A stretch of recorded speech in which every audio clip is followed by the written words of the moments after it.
Neat JEE విద్యార్థులకు శుభవార్త. IIT medical entrance లో ర్యాంకులు సీట్లు సాధించేందుకు Kota digital study material WhatsApp ద్వారా పొందండి. WhatsApp number 9849016661. ఇప్పుడే సభకు నమస్కారం.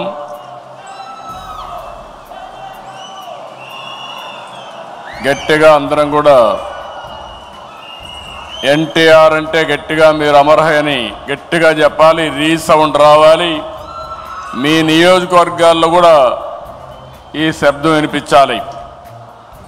ఎన్టీఆర్, ఎన్టీఆర్, ఎన్టీఆర్, తెలుగుదేశం, తెలుగుదేశం, తెలుగుదేశం. ఇప్పుడే మనం చూసాం, యుగ పురుషుడు మనల్ని ఆశీర్వదించడానికి స్వర్గం నుంచి దిగొచ్చి నిండు మనసుతో ఆశీర్వదించాడు. అది కూడా మీరు ఒకసారి చూస్తే, నేను ఐటీ మాట్లాడాను, అప్పుడు నమ్మలేదు. ఇప్పుడు ఎన్టీ రామారావు గారే వచ్చి మనల్ని దీవించారంటే అది ఆర్టిఫిషియల్ ఇంటెలిజెన్స్ అని చెప్పి కూడా నేను మీకు తెలియజేస్తున్నా. ఆయన తెలిసిన వాళ్ళకందరికీ అర్థమవుతుంది. ఇలాంటి వినూత్నమైన కార్యక్రమాలతో మనం ముందుకు పోతున్నాం. మహానాడుకి సముద్రంలా పోటెత్తి వచ్చిన తెలుగు తమ్ముళ్లకు, చెల్లమ్మలకు, టీడీపీ వీరాభిమానులకి అందరికీ మరొక్కసారి నా నమస్కారాలు. మేము కొద్దిగా ఆలస్యంగా కొంతమంది వేదికపై నుండే నాయకులు వచ్చారు, కానీ మీరు మాత్రం 10 గంటలంటే డాట్ 10 గంటలకు ఈ హాల్ అంతా పూర్తయిందంటే అది మీకుండే కమిట్మెంట్ అని మరొకసారి విజ్ఞప్తి చేస్తున్నారు. మహానాడు తొలి రోజు పలు కీలక అంశాలపై మనం చర్చించుకున్నాం. నిన్నటి మహానాడు చర్చలు ఎంతో అర్థవంతంగా పార్టీని మరింత బలోపేతం చేసే విధంగా, రాష్ట్ర ప్రజలకు మేలు చేసే విధంగా సాగాయి.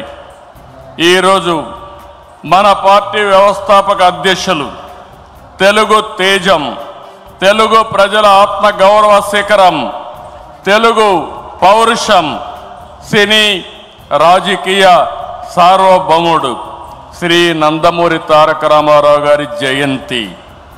సాధారణంగా ఒక వ్యక్తిని కానీ, ఒక సినిమా హీరో కానీ, ఒక రాజకీయ నాయకుడిని కానీ కొంతమంది వ్యక్తులు, కొన్ని సమూహాలు, కొన్ని వర్గాలే అభిమానిస్తాయి. కానీ తెలుగు జాతి మొత్తం అభిమానించే, ఆరాధించే, గుండెల్లో పెట్టుకునే ఏకైక నాయకుడు నందమూరి తారక రామారావు గారు.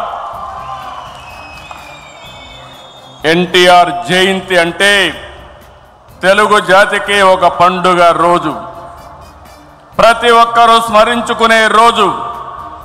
మనకు తెలిసిన, మన కళ్ళ ముందు కనిపించిన యుగ పురుషుడు ఒకే ఒక వ్యక్తి, ఎన్టీఆర్.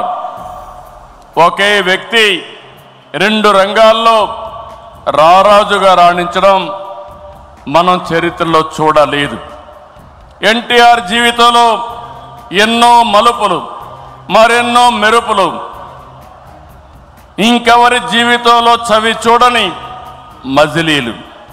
ఒక సాధారణ ప్రభుత్వ ఉద్యోగ ప్రస్థానం మొదలుపెట్టి తెలుగు సినీ చరిత్రలో ఎవరెస్ట్గా ఎదగడం, ప్రజల కోసం పార్టీ పెట్టి ముఖ్యమంత్రి కావడం, ఇది అనితర సాధ్యం. ఎన్టీఆర్ జీవితం పూల పాన్పు కాదు, నిరంతరం పోరాటాలతోనే ఎదిగారు. స్వీయ క్రమశిక్షణ, నీతి నిజాయితీ, పట్టుదల ఆయన ఆయుధాలు.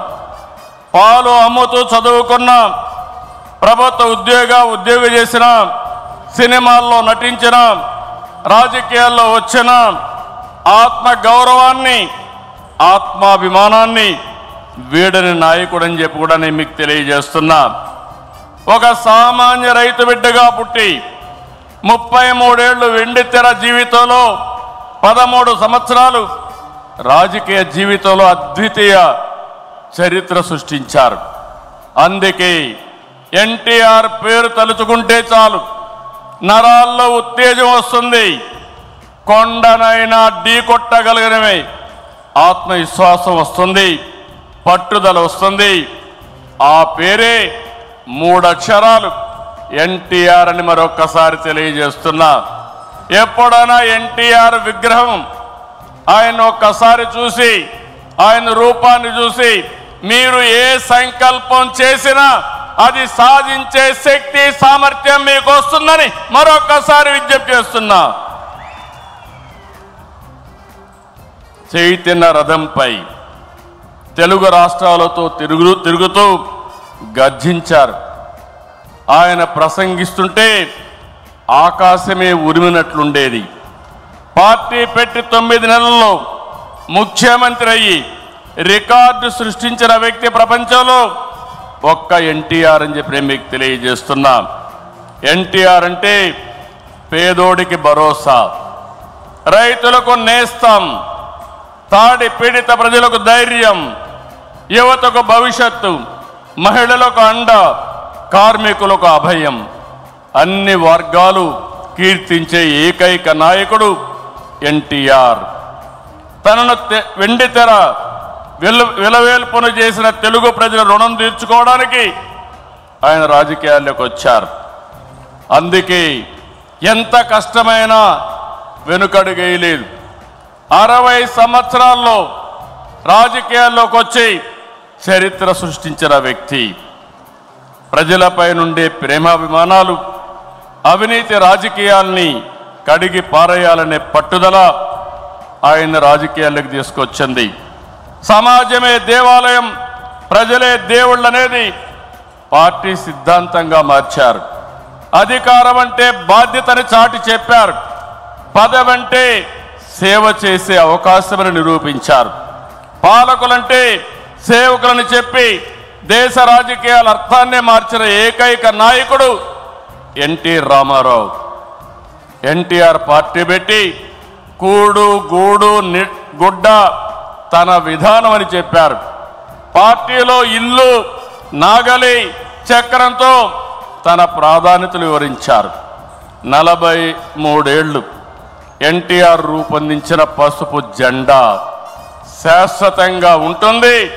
తెలుగు జాతి ఉన్నంత వరకు ఎన్టీఆర్ గుర్తుంటారు. ఈ జెండా ప్రజలకు సేవ చేస్తుందని చెప్పి కూడా నేను మీకు తెలియజేస్తున్నా. పసుపు జెండా అంటే దేశ రాజకీయాల్లో కొత్త ఒరవడికి నాంది పలికిన జెండా, తెలుగువారి అభివృద్ధి పదానం నడిపించిన జెండా, తెలుగువారి ఆత్మ గౌరవాన్ని చాటి చెప్పిన జెండా, తెలుగు ప్రజల్లో ఆత్మవిశ్వాసాన్ని నింపిన జెండా, ఆడబిడ్డలకు అండగా నిలిచిన జెండా, రైతన్నల కన్నీరు తుడిచిన వెన్నంటే ఉన్న జెండా, విజన్తో తెలుగు జాతికి విజయాన్నిచ్చిన జెండా, తెలుగు ప్రజల నమ్మకం, విశ్వాసం, భవిష్యత్తు, భరోసా తెలుగుదేశం జెండా. ఆ జెండా చూస్తూ ఉంటే ఎక్కడ లేని విశ్వాసం వస్తుంది. ఇది శాశ్వతంగా ప్రజలకు అండగా ఉంటుందని మరొక్కసారి ఎన్టీఆర్ సాక్షిగా మీ అందరికీ విజ్ఞప్తి చేస్తున్నాం. సంక్షేమం, అభివృద్ధి, సుపరిపాలనతో కొత్త వరడికి శ్రీకారం చుట్టిన వ్యక్తి ఎన్టీఆర్. పేదవాడికి పట్టెడన్నం పెట్టాలని 2 రూపాయల కేజీ బియ్యం, అందరికీ పక్కా ఇళ్ళు, బడుగులకు జనతా వస్త్రాలు అందించారు. వృద్ధాప్య పింఛను, 50 రూపాయలకే హార్స్ పవర్ విద్యుత్తు, గురుకుల పాఠశాలల ఏర్పాటు, పిల్లలకు మధ్యాహ్న భోజన పథకం, మహిళలకు ఆస్తి హక్కు, సాగునీటి ప్రాజెక్టుల నిర్మాణం, ఉద్యోగ కల్పన, పరిశ్రమల ఏర్పాటు, రోడ్ల నిర్మాణం. ఇలా సంక్షేమాన్ని, అభివృద్ధిని సమతుల్యం చేశారు. పటేల్ పట్వారీ వ్యవస్థ, సింగిల్ విండో విధానం, బీసీలకు, మహిళలకు స్థానిక సంస్థల్లో రిజర్వేషన్లు తీసుకొచ్చారు. రాజకీయాల్లో రాకమునిపే సేవాభావం ఉండే వ్యక్తి ఎన్టీ రామారావు గారు. 1952 సంవత్సరంలో రాయలసీమ కరువు వస్తే జోలి బట్టి డబ్బులు వసూలు చేసిన వ్యక్తి. 1962లో భారత చైనా మధ్య యుద్ధం వస్తే విరాళాలు సేకరించిన వ్యక్తి.